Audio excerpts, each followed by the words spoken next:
Bienvenue à tous à cette conférence de l'IBIS. Aujourd'hui, nous avons la chance d'accueillir M. Romain Gastineau. En fait, Romain est professeur à l'Université de Szczecin, en Pologne. Donc, c'est une petite ville en fait, qui se trouve à Ger-Pierre de Berlin.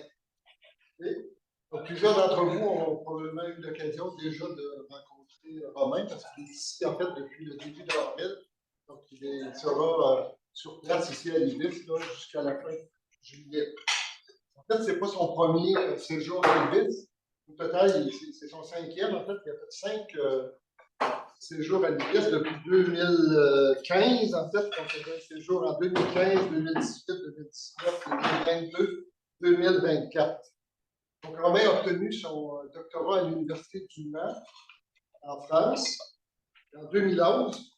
Par la suite, il a eu un poste d'ingénieur contractuel, donc de 2011 à 2017.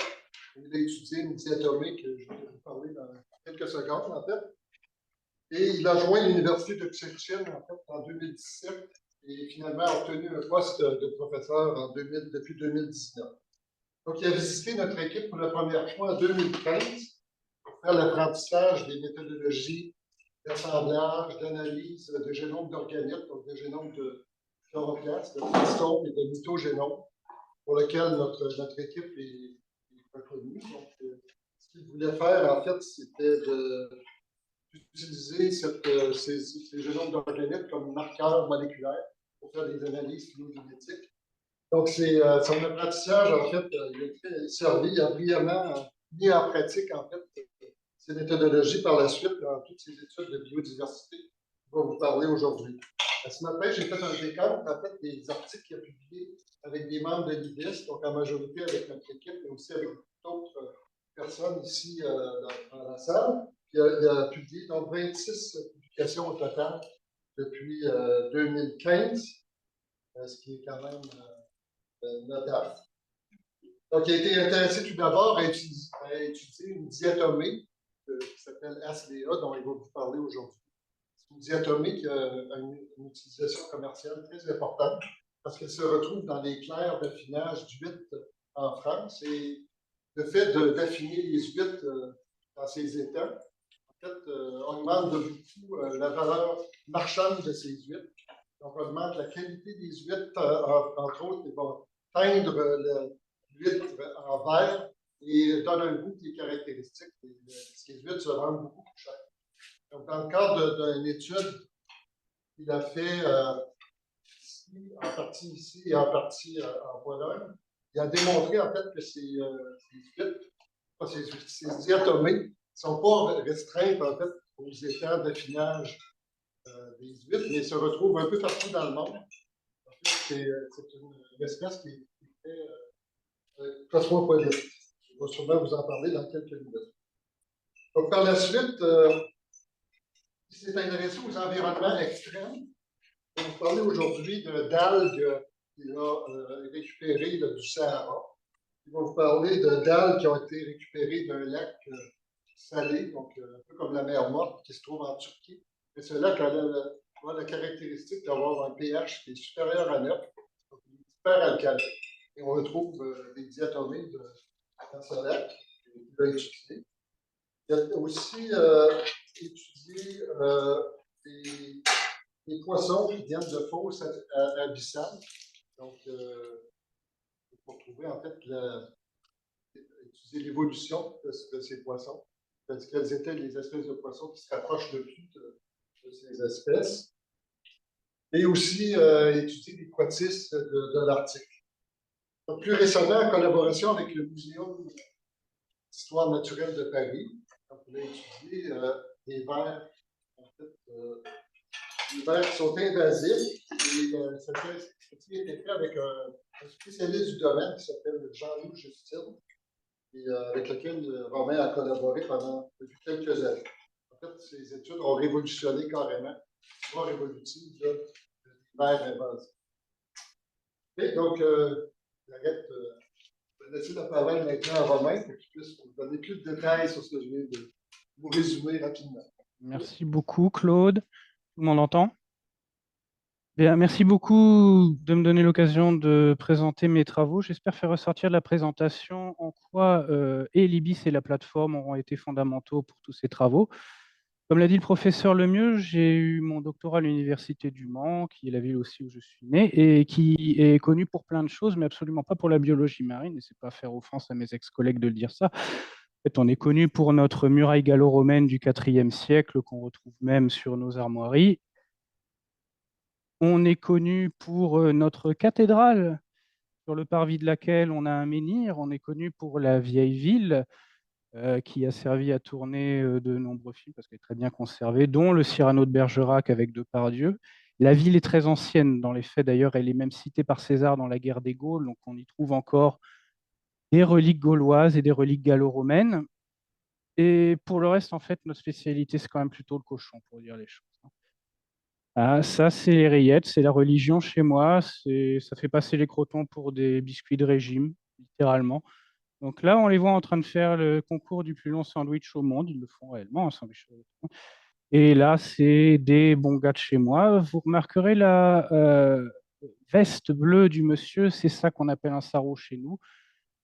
Vous étonnez que les Français ne comprennent pas de quoi vous parlez. C'est normal, le terme est inusité depuis la Première Guerre mondiale, puisque les gens ont arrêté de porter ces vestes-là, sauf en chirurgie, depuis la fin de la Première Guerre. Sinon, notre autre spécialité, ce sont les voitures.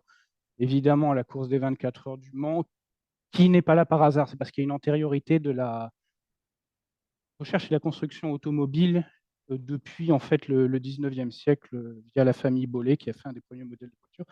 Famille Bollé pour laquelle ma propre famille a travaillé. On aurait du mal de toute façon à faire de la biologie marine par principe parce qu'on a tout pour s'occuper le dimanche, sauf un accès à la mer.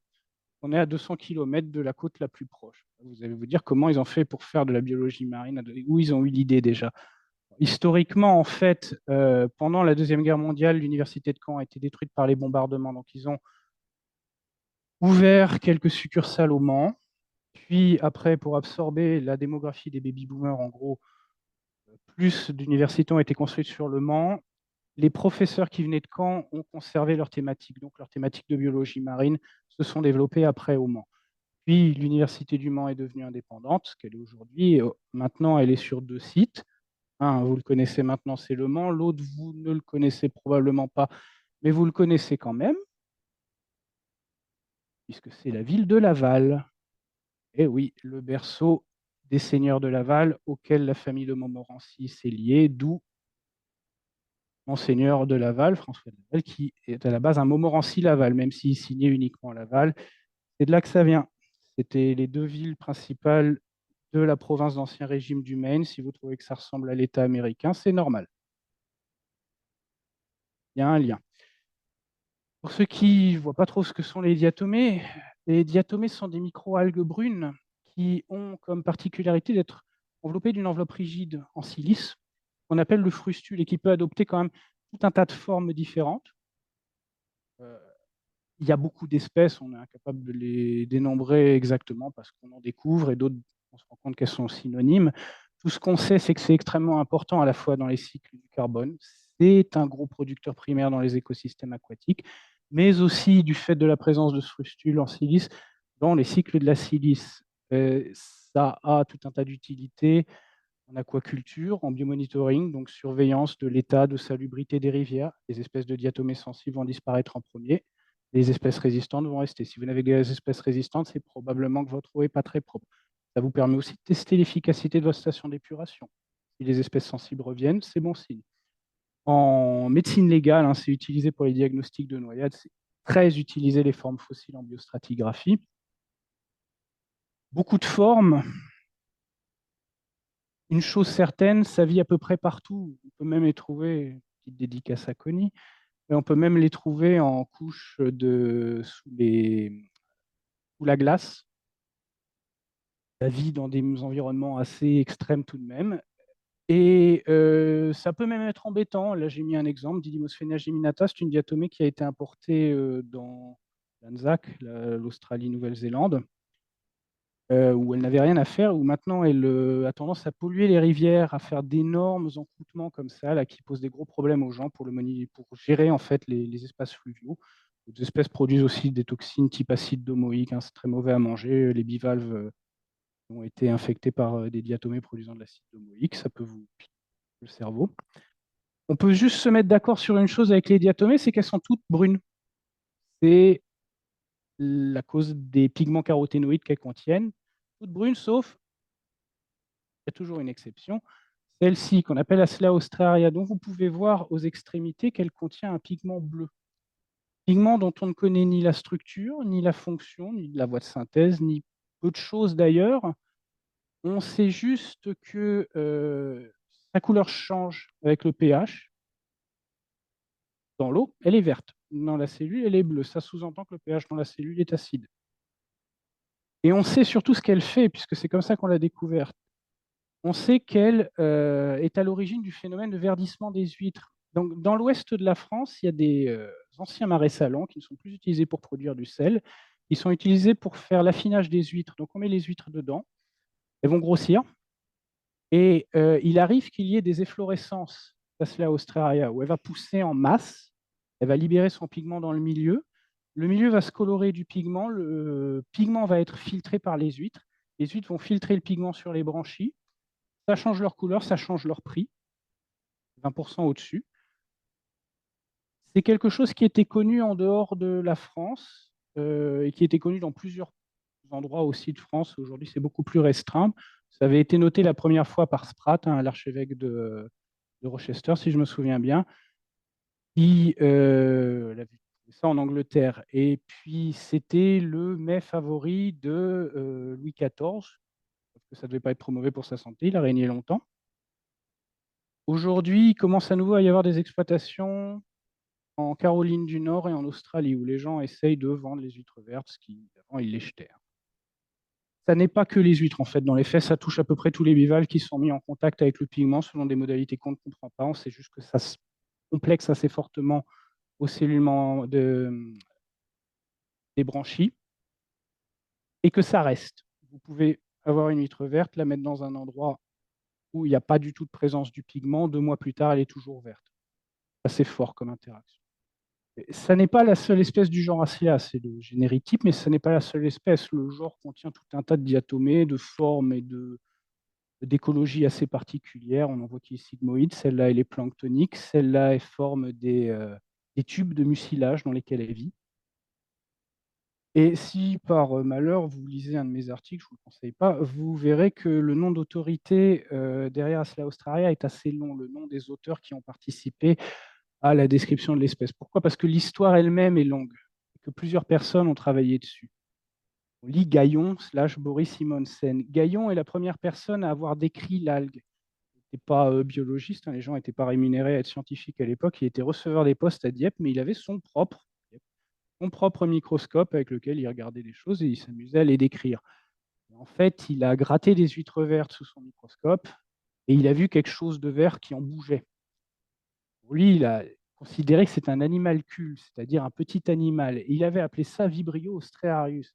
Normalement, il y a quand même des gens qui sont microbiologistes dans la pièce, ils doivent se demander comment a-t-il pu donner le même nom à cette inoffensive diatomée et aussi chez l'agent pathogène du choléra. Parce qu'il faut en revenir à ce qu'étaient les manuels de taxonomie de l'époque. Gaillon, il n'avait pas grand-chose sous la main. Gaillon, il avait Bruguière.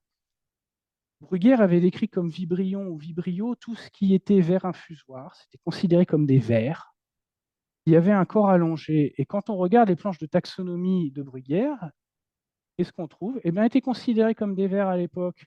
Des vers, à des nématodes, mais aussi des diatomées, mais aussi ça ressemble à de la cyanobactérie, mais aussi ça ressemble à des closteries, je pense, des chlorophycées.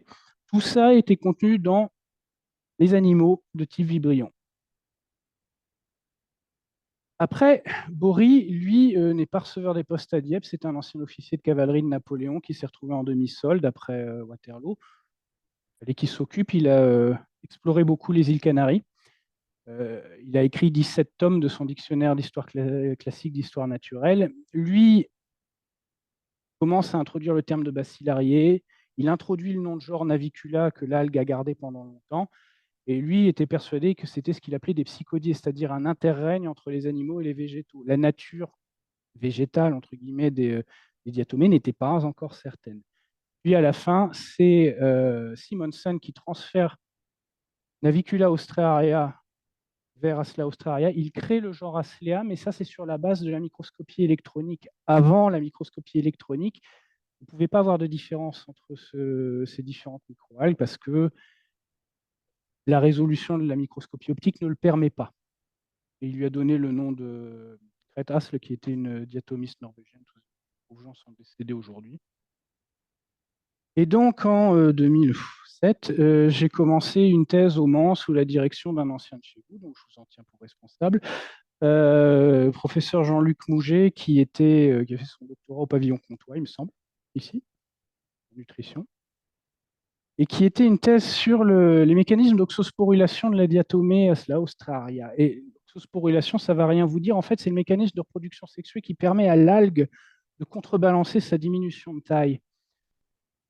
Les diatomées, et c'est très net chez les diatomées pennées comme celle-là, se multiplient par division végétative. Les deux valves se séparent, et c'est la valve interne qui se reforme à chaque fois. Sauf qu'au fur et à mesure, vous avez une diminution de la taille moyenne des populations à cause de ça. On voit ici, ça c'est la même souche sur 3 ans. Dans certains cas, elles commencent même à acquérir des déformités. Passé un certain stade, elles sont plus capables de se diviser, elles disparaissent. Les populations disparaîtraient s'il n'y avait pas un mécanisme d'équilibre qui est leur reproduction sexuée, qui est un peu particulière parce qu'elles deviennent elles-mêmes leurs gamètes. Le premier déterminisme, dans le cas d'Aslea austraria, parce que c'est très variable en fonction des espèces, des genres, des grands groupes, c'est qu'il y a 2 types sexués compatibles qui doivent se rencontrer, s'apparier. Ils se transforment en gamètes. Ces gamètes fusionnent pour donner des zygotes. Ces zygotes vont grandir et former ce qu'on appelle des oxospores, d'où le nom, qui sont en fait des structures qui vont permettre la construction du frustule de la cellule initiale, qui va servir à restituer la taille maximale des populations, et donc éviter qu'elles disparaissent. Et sinon, c'est sous la régulation de beaucoup de la photopériode et de l'intensité lumineuse dans le cas de cette espèce-là. Bon, ce n'est pas forcément un sujet de thèse qui ouvre des perspectives énormes sur l'avenir, c'est un côté très 19e siècle, mais ça a un mérite, c'est que vous savez ce qu'est une espèce biologique, donc vous savez ce qui est 2 espèces différentes, pas capables de se reproduire ou donnent une progéniture qui n'est pas viable. Or, à mon époque, quand j'ai commencé, le dogme était qu'il n'y avait qu'une seule espèce de diatomée bleue sur toute la planète. Le professeur qui disait que c'était comme ça. Petit problème, c'est que ces observations ont été faites uniquement en microscopie optique. Donc déjà, en microscopie optique, c'est difficile de faire la différence in vivo entre une navicula et une aslea. Au minimum, passer de la microscopie optique sur frustule nettoyée à l'acide et monter dans du nafrax. Sinon, pour voir des vraies différences, il faut passer à de la microscopie électronique à balayage. Donc, entre ces différentes photos qu'on voit ici, les gens disaient Aslea austraria et puis c'est tout. Au final, en fait, elle est effectivement cosmopolite, mais il y a plusieurs autres espèces qui existent. On en découvre un certain nombre et certaines ne sont pas décrites faute de matériel, mais on sait qu'elles existent. Elles se trouvent un peu partout sur la planète. Et ça a quand même beaucoup bénéficié du barcoding moléculaire qui avait la réputation de ne pas être possible à faire sur cette espèce parce que quand on extrait l'ADN, le pigment précipite avec l'ADN. Donc, il était acquis qu'on ne pourrait pas faire de dosage correct d'ADN après et que ça perturberait l'épaisseur. Au final, ça a très bien fonctionné. Non seulement on peut distinguer ces espèces entre elles, mais on était même arrivé à distinguer des populations entre elles pour Aslea austraria. Et c'est là que l'aspect 19e siècle de la thèse prenait son intérêt. J'avais des souches qui venaient de Bourgneuf, donc dans l'ouest de la France, et des souches qui venaient du Kattegat, qui est le détroit entre la Suède et le Danemark. Et ces souches étaient sexuellement compatibles, mais leur gène de la cytochromoxydase mitochondriale montrait un certain nombre de polymorphismes qui étaient conservés entre les 2 populations.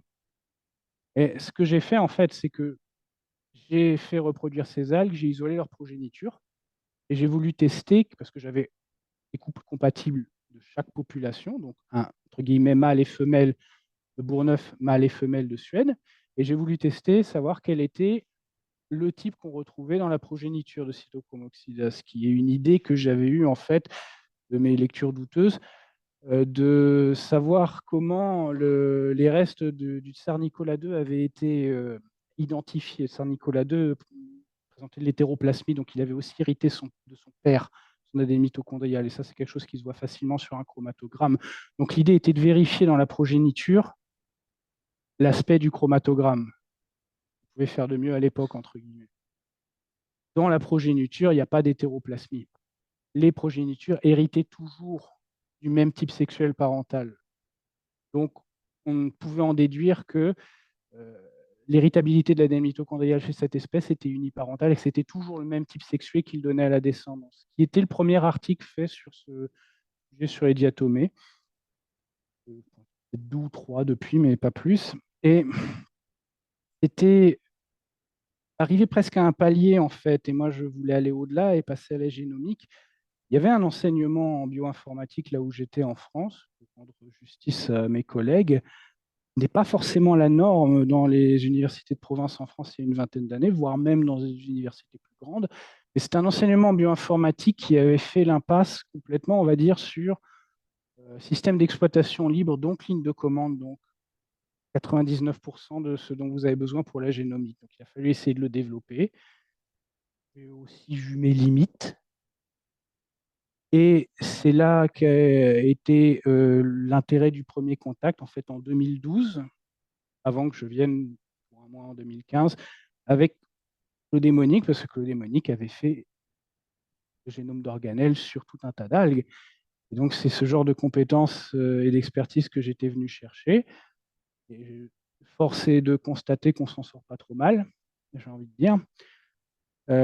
Quelques années après, on a accumulé des données sur une bonne vingtaine de souches différentes d'Aslea, je pense.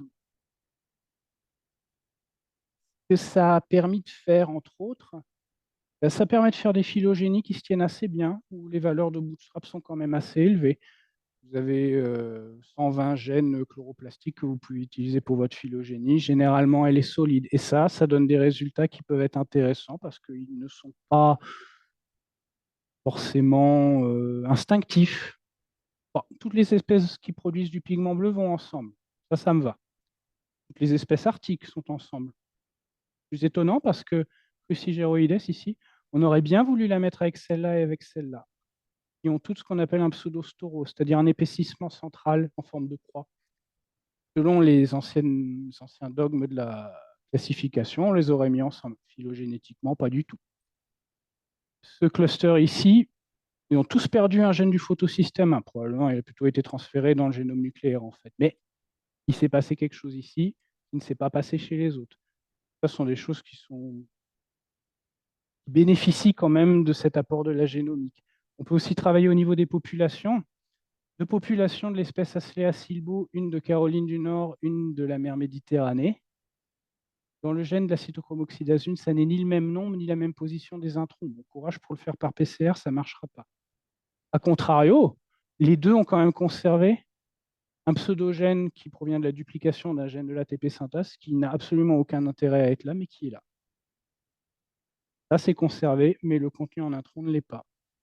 Ça permet aussi de faire des phylogénies au niveau des populations. En tout, j'ai eu 10 populations d'Aslea austraria, sur lesquelles j'ai pu faire une phylogénie basée sur le mitogénome complet, qui se tient relativement bien. Je pense qu'on peut mieux faire, mais les polymorphismes et les intergènes sont conservés entre ces 3 différents groupes qu'on trouve. Donc là, on trouve des intergènes à peu près aux mêmes endroits qu'on ne trouvera pas forcément là ou là. Et les polymorphismes concordent aussi dans les parties codantes. Là où, par contre, ça n'a absolument aucun sens, c'est leur répartition. Parce que vous avez l'Australie avec la mer Noire. Comment? Pourquoi? Certainement pas une dispersion simplement par continuité côtière. Vous avez les îles Canaries avec le détroit du Kattegat, c'est un peu douteux aussi. Vous avez cette partie-là d'Afrique du Sud est sur l'océan Indien, en même temps que le Pacifique Nord. C'est probablement quand même des transferts récents dus à une activité humaine. Comme ça qu'on pourrait l'interpréter.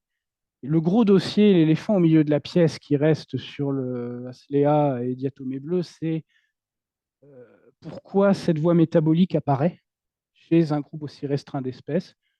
On trouve aussi d'ailleurs qu'il y a deux types de pigments, mais il y en a un qui pour l'instant est restreint à une seule espèce de la mer Noire.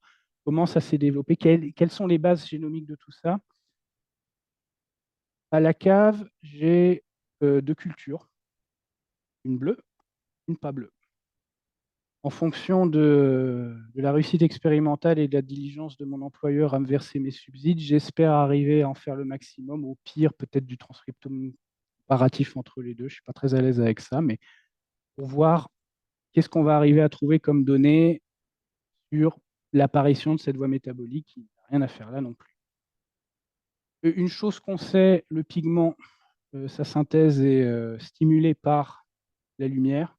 Autre chose que je trouve assez intéressante, en bas, mes cultures, j'essaie de les axéniser pour baisser au maximum la charge bactérienne de façon à optimiser le séquençage et pas se retrouver avec 99% de rites bactériens inutilisables par après.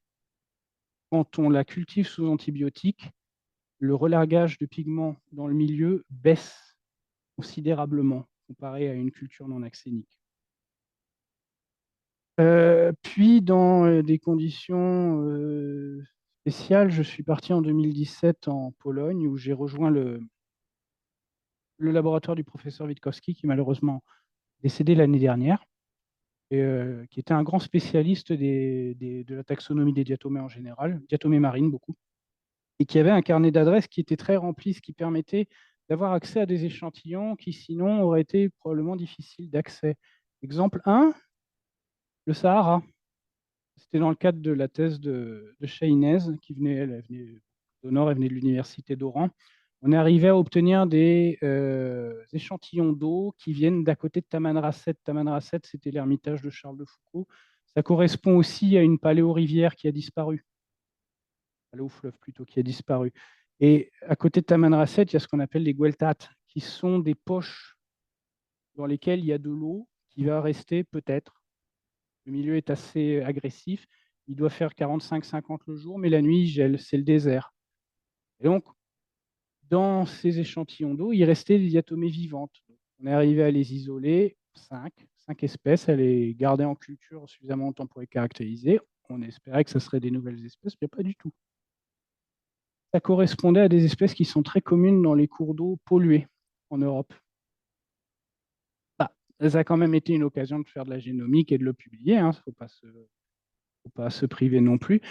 En même temps, ce n'est pas complètement surprenant. Le milieu est difficile.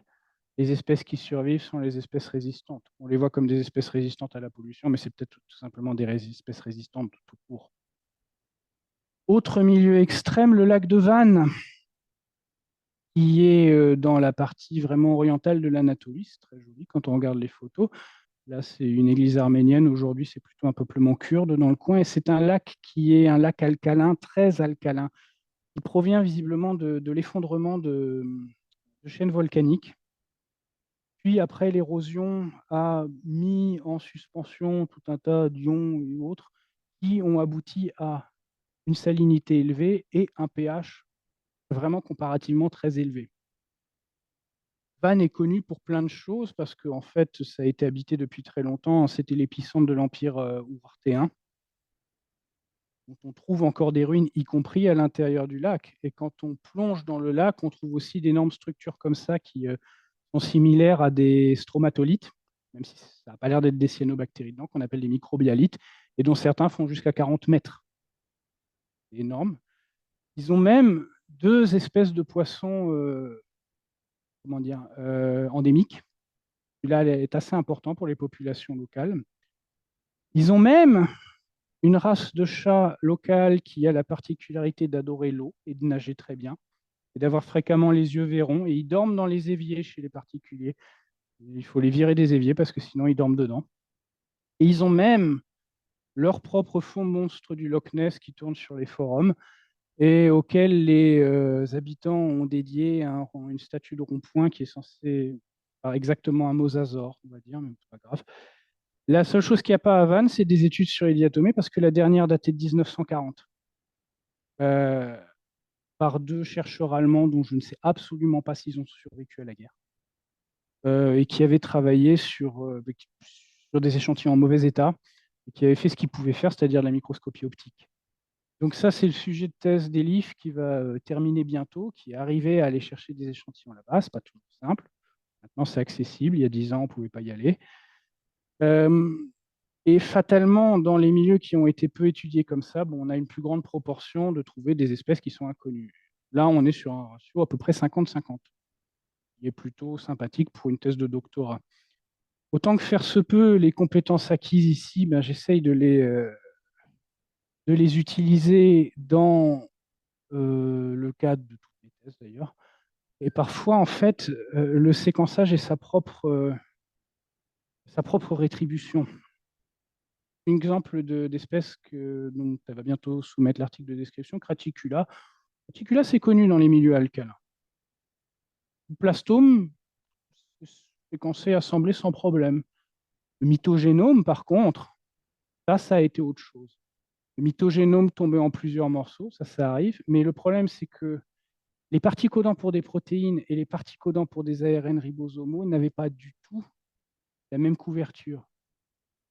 Reconstruire ça manuellement, c'est douteux et assez difficile à expliquer de toute façon.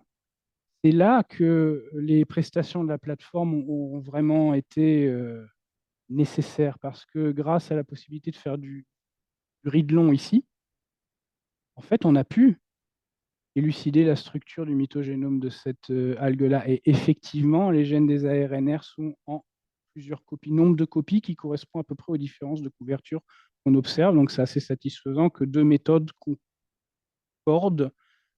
Ça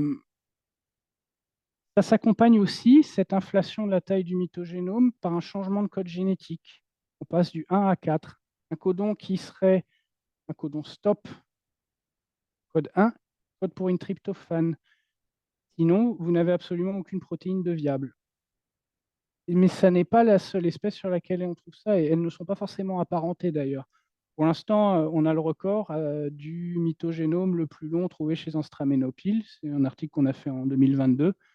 Et Amicula micronesica, on est à 177 000 paires de bases parce que c'est pas une question de copie de gène ici, c'est une question d'invasion par des introns. 57 introns, dont 12 dans le coccyx. Question, c'était beaucoup amusé avec la notation, je pense. Il n'a pas dû s'amuser du tout, je pense. J'ai une étudiante qui devrait passer au mois de juillet, enfin mon ancienne thésarde, Eva, devrait passer parce qu'elle travaillait sur ce qu'on appelle des diatomées monoraphides. Monoraphides, pourquoi? Ça veut dire qu'elles ont un rafé, la fente qu'on voit là, sur une seule de leurs valves. Et ce n'est pas un caractère archaïque, contrairement à ce qu'on pourrait croire, c'est un caractère acquis qui s'est développé dans plusieurs clades totalement séparés et distincts phylogénétiquement. Qui avaient tous été confondus dans le même groupe et tout ça a été mis à bas par la phylogénie qui montre qu'elles ne sont pas apparentées. Mais elle travaille principalement sur un groupe où le code 4 semble être la base dans les mythogénomes et pas l'exception. Et l'une de ces espèces qu'on voit ici, Coconeis cf. Sigillata, c'est pas Coconeis d'ailleurs, ça a besoin d'être changé. Ce qu'on a obtenu en read court et qu'on va essayer de confirmer par du read long, on est déjà à 1,5 million de paires de bases du fait de l'invasion par des introns. Donc, on est dans des tailles qui ne se voient sinon généralement que chez les plantes terrestres.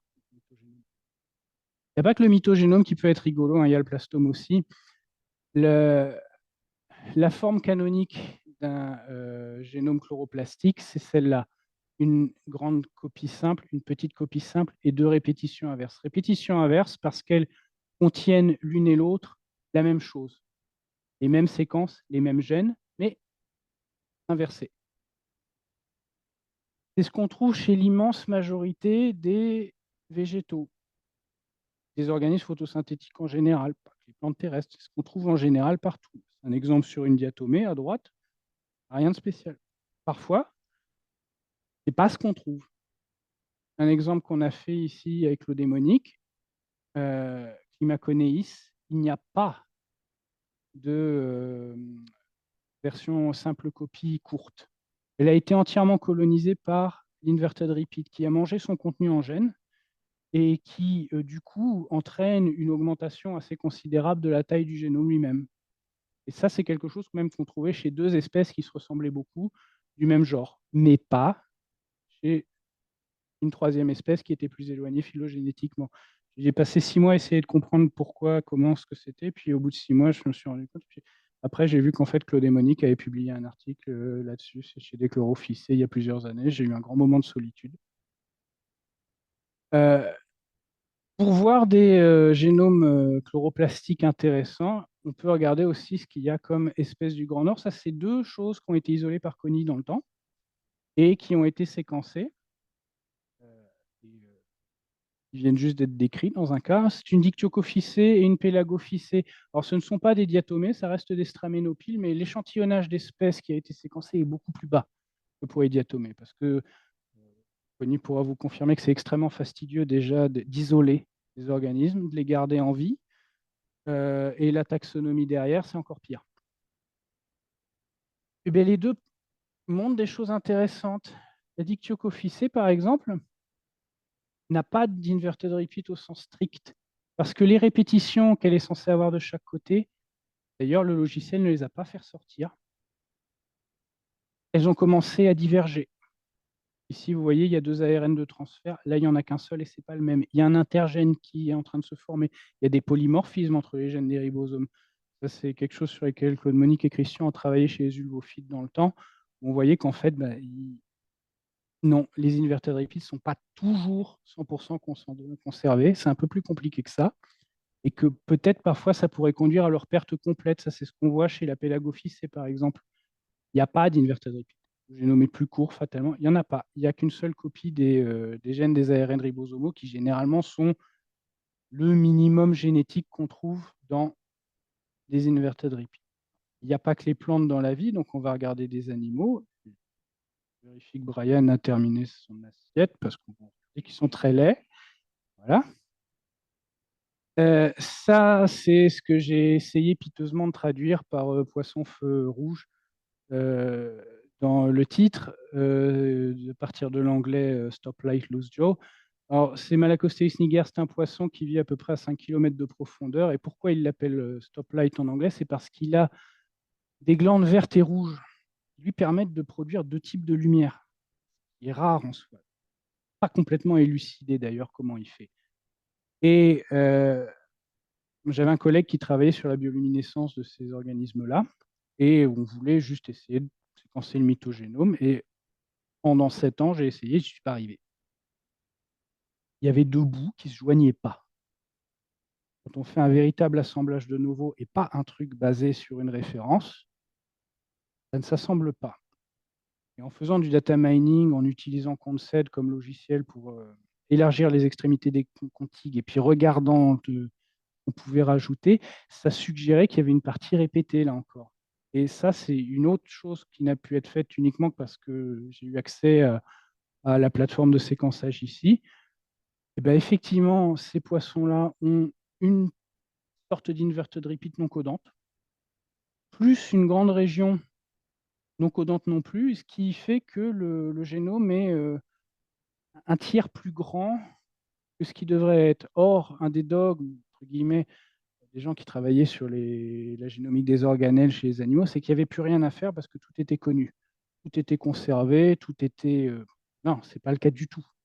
Quand on cherche, on trouve des choses. Il semblerait que cette structure répétée inversée soit présente chez d'autres poissons phylogénétiquement liés qui, pour celui-là et celui-là, font aussi deux types de lumière dans mes souvenirs.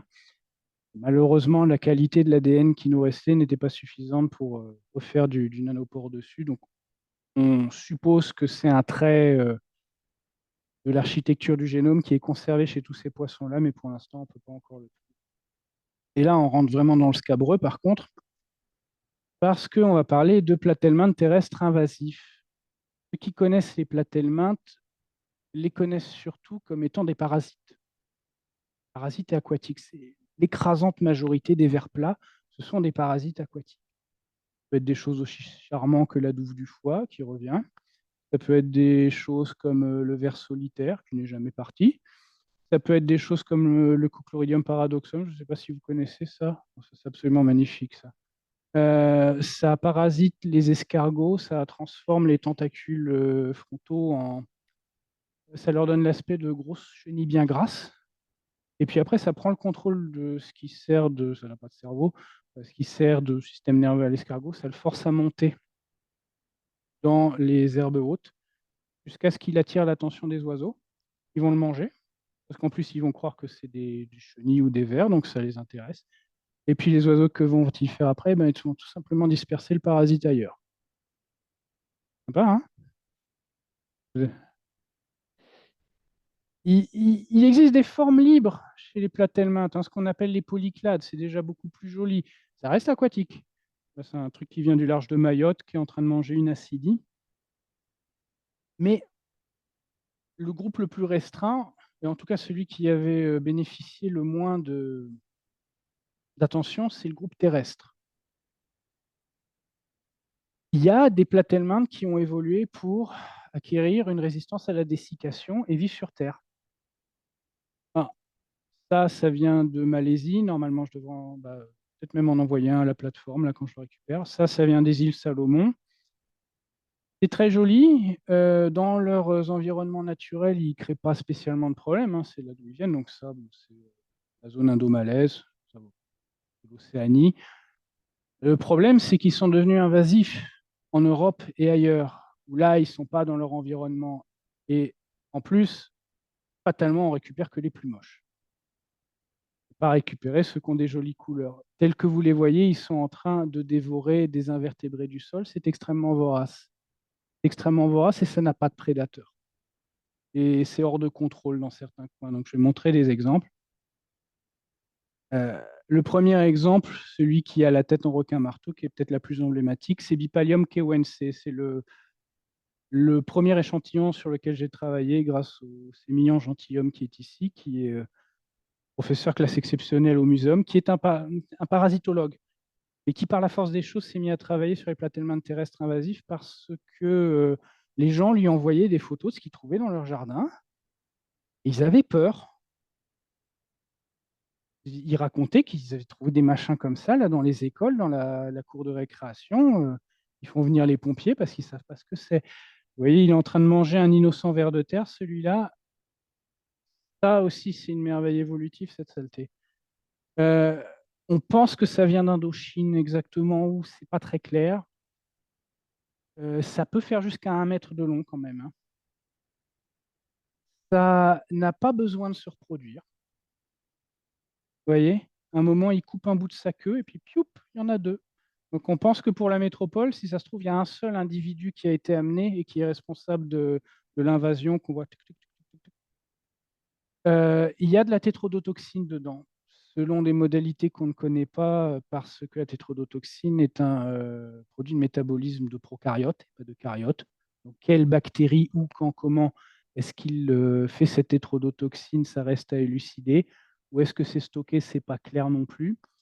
Le fait que la forme des organes génitaux est un des critères taxonomiques majeurs chez les platelmintes terrestres, et quand il ne montre même pas ses organes génitaux, ça rend la taxonomie encore plus compliquée. Donc vraiment, il fait tout pour se rendre détestable.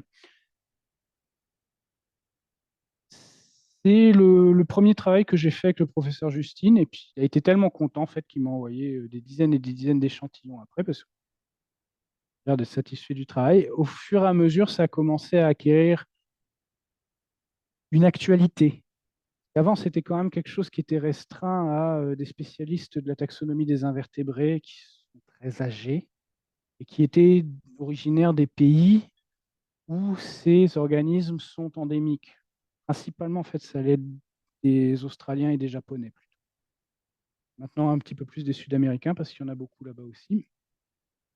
Au point que, bon, on était arrivé à se faire reprendre dans le Washington Post, un de nos articles. Ça a été le moment de gloire, le moment warolien, comme on dit. Plusieurs espèces à tête de requin-marteau sont déjà, que ce soit en métropole ou en outre-mer ou sur le continent nord-américain. Et oui. Là, à la plateforme, j'ai amené 2 échantillons qu'on va essayer de séquencer. C'est assez intéressant parce que ça serait la première fois qu'on en aurait trouvé en Afrique. Un à Madagascar, un au Rwanda. Madagascar, bon, c'est pas. Ça pourrait être un transfert ancien parce que Madagascar, c'est une île dont une large partie de la population est d'origine austronésienne, les Mérinas entre autres. Donc ils viennent de la zone indo-malaise et ils sont arrivés là-bas où ils ont introduit beaucoup d'espèces végétales. Donc ils auraient pu introduire ces vers terrestres via la culture du riz, par exemple. Ce n'est pas une explication qui est délirante en elle-même. Au Rwanda, c'est plus compliqué à savoir parce que c'est un pays complètement enclavé. Il n'y a pas de façade maritime. Il est tout à fait possible que des cocons de ponte aient survécu dans du matériel de construction amené d'Asie. Autre exemple, Obama Nungara, rien à voir avec le nom du président américain, c'est un mot en tupi comme langue, je pense, comme langue brésilienne. Celui-là, c'est pareil. Il est partout en France, métropole et outre-mer. Ça, c'est ce que trouvent les gens dans le sud en un après-midi de jardinage. Hein, c'est pas génial. La couleur change en fonction de ce que ça a mangé. Ça rend l'identification encore plus déplaisante.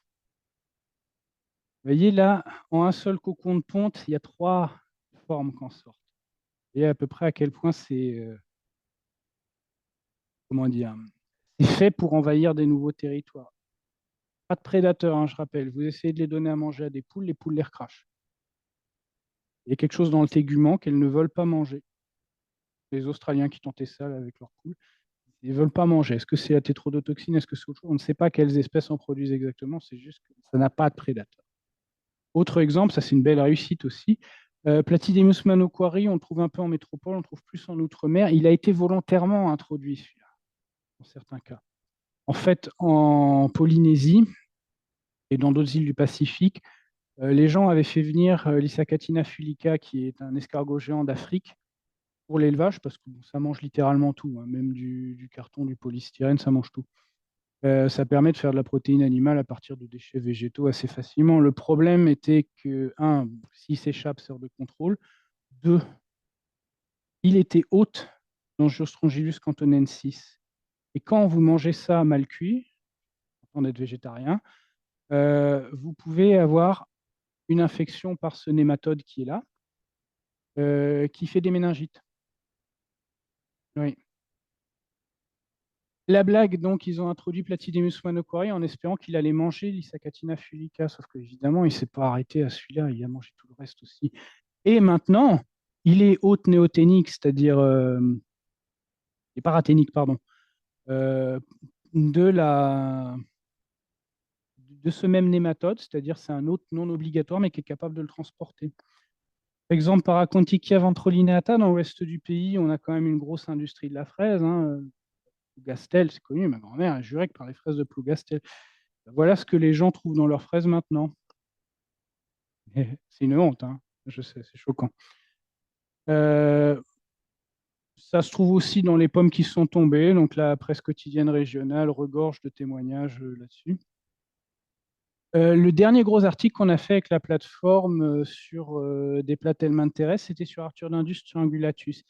Lui, il n'est pas trop gênant en France, il est gênant partout ailleurs, on va dire. Dans les îles anglaises et au nord jusqu'aux îles Féroé. Alors, les îles Féroé, si vous vous souvenez pas où c'est là. Vous voyez, la hauteur à peu près, ça n'a pas de problème avec le froid. Ça vient de régions montagneuses en Nouvelle-Zélande, donc ça résiste au froid. Donc, ça pourrait éventuellement survivre ici. Les hivers ici sont plus rudes qu'au Féroé, mais c'est pas exclu. Lui, normalement, les Anglais ont fait beaucoup de lobbying pour ça, parce lui, il est complètement sur liste noire en Europe. Vous ne pouvez pas l'élever, le transporter, le vendre, sauf s'il est mort. Et celui-là, il était impossible de séquencer le génome mitochondrial, mais aussi impossible de séquencer les ARNR. Il a fallu faire du riz de long pour ça. Pourquoi? Parce que là encore, dans le génome mitochondrial, heureusement il y avait la plateforme pour le faire, ben, il y a des répétitions en tandem. Souvent, elles sont omises. Les gens ne les séquencent pas et puis ils considèrent que c'est complet. Non, c'est pas complet. Il y a des choses qui restent à trouver. Pas toujours accès à du riz de long, mais quand on en a, autant le faire, d'autant plus qu'on voit des choses très particulières. Tout ce cluster là d'espèces qui viennent principalement d'Australie, Nouvelle-Zélande et le reliquat des îles Zélandia, ils ont tous en commun, que n'ont pas les autres, d'avoir un COX-2 qui est très long. Avec une séquence qui ne sert à rien, qui est entre deux blocs conservés, que j'ai mis 2 ans à faire accepter à GenBank, ne voulait pas mes annotations GenBank, et dont on ne peut pas dire ce que c'est ni un intron, ni une protéine auto-épissable.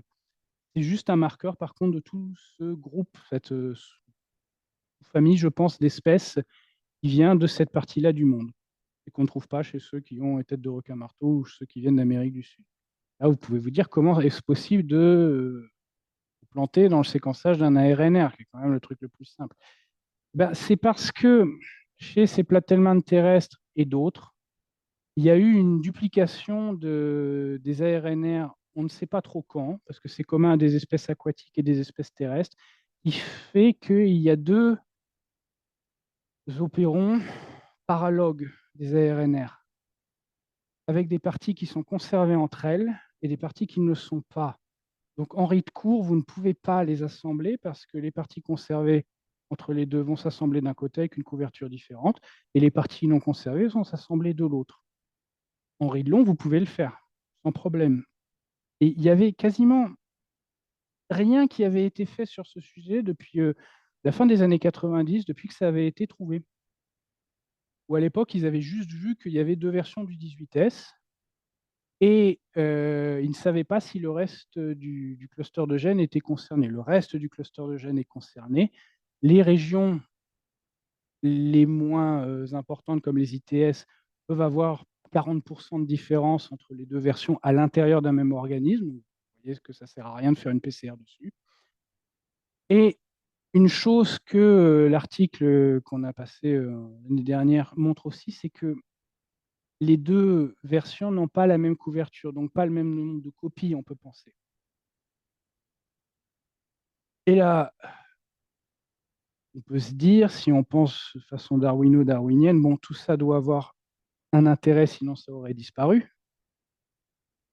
Et on peut penser que celui qui a la plus haute couverture est celui qui a la fonction la plus utile pour l'organisme, pour sa survie. Bon, dans les années 90, ils avaient fait un petit peu de RT et de semi-quant. Ils avaient déjà des résultats qui n'étaient pas toujours conformes entre eux. Une fois, ils n'en voyaient qu'un seul exprimé. Une deuxième fois, ils voyaient les deux, mais le deuxième, pas beaucoup. Et dans des résultats de transcriptome où je suis arrivé à assembler quelque chose qui ressemble au pré-ARNR, eh ben, devinez lequel semble être la seule version qui est exprimée. Eh bien, c'est la version qui a la couverture la plus basse. Donc, la version que vous avez le plus de chances d'amplifier par PCR, si vous voulez faire une PCR, c'est une version qui biologiquement n'a aucun sens. Et probablement en fait une sorte d'élément répété, mais qui s'est quand même conservé chez des organismes qui sont distants de millions et de millions d'années, sans être complètement mis au rebut. Ça a un énorme impact pour les gens qui vont vouloir faire du monitoring des espèces invasives, parce que si la taxonomie est difficile, qu'elle nécessite des compétences, qu'elle nécessite du matériel pour faire de l'histologie, les gens ne savent pas faire ça, moi le premier, hein. On va vous dire, bah, t'as qu'à faire un 18S. Bah non, vous, le 18S, vous ne pouvez pas le faire.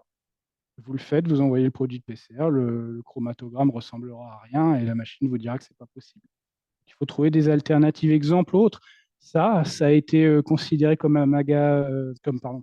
Obama Nungara. Même mon collègue du muséum disait que ça n'avait aucun intérêt scientifique de le séquencer. Au final, on se rend compte de quoi? Après avoir fait un premier séquençage et l'histologie par la suite, on se rend compte que c'est non seulement pas la même espèce, mais c'est même pas le même genre. C'est une nouvelle espèce qui vient du sud des États-Unis, enfin, qui a été trouvée dans les États du sud des États-Unis, qui me permet aussi de montrer à quel point les choses ne sont pas claires, même celles qu'on croyait acquises. Quand je fais la notation, j'avais déjà une espèce d'amaga qui avait été publiée, Expatria. Là, on voit un gène. Là, on ne le voit pas. C'est le gène ATP6. Il n'a pas disparu ici. Pas vivre sans ATP6. C'est juste que le code génétique, qui est le code 9 qu'on utilise pour les flatworms échinodermes, pour les mythogénomes, ben, il a ses limites dans la capacité à traduire les gènes de protéines de ces organismes-là. Ça a complètement planté, hein. Normalement, j'avais mis du jaune uniquement sur les résidus méthionine. Quand on traduit l'ORF qui correspond à ce gène en code 9, Il n'y a pas une seule méthionine ni au début, ni au milieu, ni à la fin. C'est quand même assez étonnant, statistiquement, je ne sais pas si ça tient. Normalement, il y aurait dû y avoir que les M qui sont jaunes. Quand on le traduit en code 5, qui est le code génétique des mythogénomes d'invertébrés, non seulement TTG est connu comme un codon d'initiation qui peut tout à fait faire son office ici, mais en plus, on trouve plusieurs résidus méthionine un peu partout. Question, est-ce que simplement le code qu'on considère comme le bon pour les mythogénomes de Platelminth est le bon? Et d'accélérer. Autre exemple de l'Icoplana striata, ça c'est le prochain gros article. Il est à la plateforme et il a cette particularité d'apprécier là où on parle français.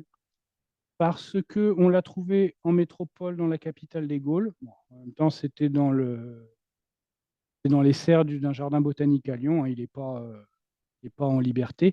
Dans les dom-toms, par contre, là oui, il est en liberté. Et on l'a trouvé un peu partout là-bas. Mais pas seulement. On l'a trouvé aussi à Dalat. C'est une ville qui a été créée par l'administration française en Indochine. Ils avaient envoyé l'immense Alexandre Yersin, donc le découvreur du bacille de la peste, qui avait passé énormément de temps au Vietnam. Et on lui avait demandé de mettre en place une ville dans les plateaux qui soit un peu plus salubre que Saïgon pour les officiels français, parce qu'il fait 35 degrés toute l'année et c'est un peu particulier la température à Saïgon. Et donc, il avait créé cette ville. Et pour la financer, il a lancé la culture du café. C'est ce qu'on voit autour, partout. Là, c'est mon copain de Saïgon, ça, c'est moi.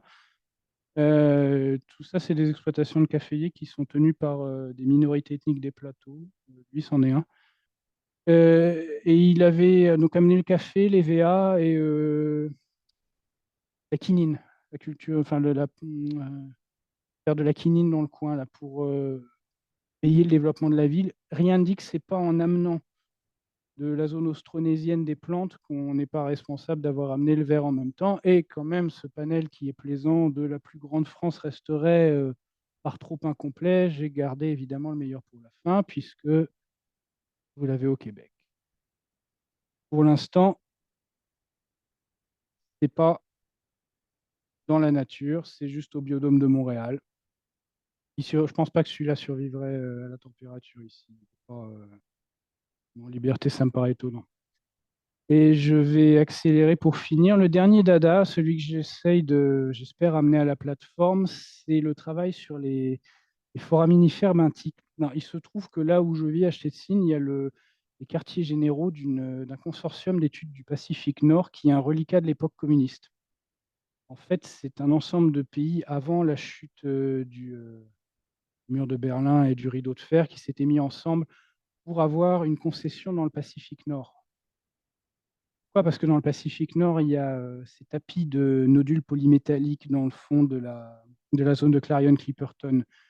Différents pays, groupes de pays, ne vous inquiétez pas, le Canada est là-bas, mais caché derrière une micronation, aimeraient conserver un accès à cette zone pour éventuellement un jour y développer l'exploitation minière de ces nodules. Pourquoi? Parce que ces nodules sont riches, entre autres en manganèse, nickel, cobalt. C'est un peu comme des perles. Donc, au centre, souvent, il y a un microfossile qui s'est recouvert au fur et à mesure de millions d'années de toute une croûte métallique. Mais ça n'est pas res nullius, c'est-à-dire c'est pas un lieu qui est exempt de toute vie. En fait, il y a tout un tas d'animaux qui vivent dessus. Aurifères, ophiures, bryozoaires, brachiopodes. La plupart sont inconnus. Déjà, trouver des taxonomistes qui sont capables d'identifier ça ne court pas les rues. En plus, quand même à 4 km de profondeur, donc ce n'est pas tout le temps qu'on a des échantillons. Mais l'autorité de régulation des fonds marins oblige maintenant les gens qui travaillent sur cette zone à produire des données moléculaires pour les organismes qui sont prélevés en même temps que les nodules, parce que regardez, ils vivent fixés. Donc vous exploitez les nodules, de toute façon, vous les détruisez. Vous détruisez la faune en faisant ces endroits-là. Et sauf que l'ISBN n'a jamais dit exactement ce qu'ils voulaient. Ils ont dit données moléculaires. Donc je me suis retrouvé à faire le travail pour ce consortium de pays auquel appartient la Pologne, fatalement, Et le plus intéressant parmi ce qu'ils ont, et que je vais essayer de développer ici si possible, ce sont les foraminifères géants. Ça ressemble à de la boue, en même temps, c'en est un peu.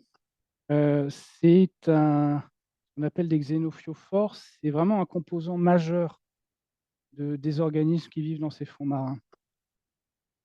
Et si vous voyez un peu ce que sont les foraminifères, normalement, ça n'a pas du tout cette tête-là. Les foraminifères, c'est très petit. C'est plutôt planctonique.